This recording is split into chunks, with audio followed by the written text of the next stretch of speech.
ఆధ్యాత్మికవేత్త దేశంగా ఉందంటే అందుకు కారణం మహిళామూర్తులే అన్నారు ప్రముఖ ఆధ్యాత్మికవేత్త శ్రీమతి సత్యవాణి.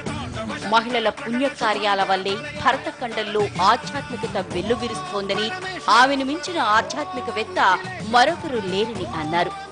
తల్లులు చేస్తున్న నోములు, పూజలు, దీపారాధన వల్లే ఈ దేశం పుణ్యభూమిగా వెలుగొందుతోందన్నారు సత్యవాణి.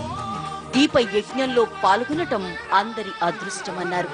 ఎంతమంది ఎన్ని ఆధ్యాత్మికవేత్తలు ప్రసంగాలు చెప్పినప్పటికీ కూడా ఒక్క విషయం మాత్రం గుర్తుపెట్టుకోవాలి. ఈ దేశపు మహిళను మించిన ఆధ్యాత్మికవేత్త లేరుగాక లేరు. ఈ దేశపు మహిళని గురించి, ఈ దేశపు మహిళను మించిన ఆధ్యాత్మికవేత్త మరొకరు లేరు అని చెప్పడానికి నేను మహిళనైనప్పటికీ కూడా గర్వంగా చెబుతూ మరొక్కసారి మీ అందరికీ పాదాభివందనం చేస్తున్నాను.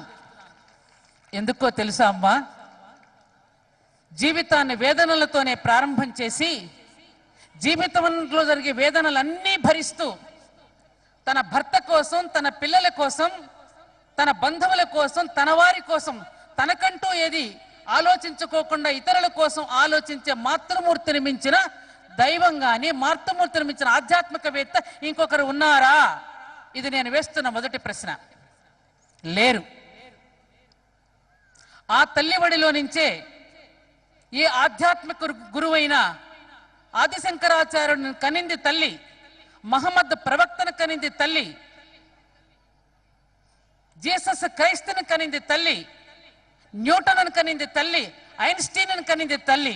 కాబట్టి మొదటి ఆధ్యాత్మికవేత్త ఎవరు? ఈ భారతీయ మహిళ. అందుకే ఓ మహిళ, నీవు వేదాలు చదవకపోయినా పర్వాలేదమ్మా, కొంప మునిగిందేమీ లేదు.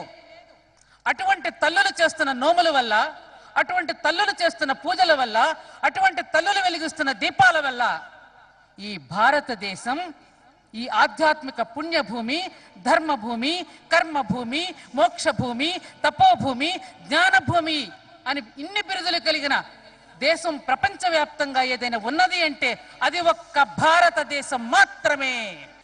కార్తీక మాసం ఎంతో విశిష్టమైనదన్నారు వాంచపల్లి సంతోష్ కుమార్ శాస్త్రి వారు.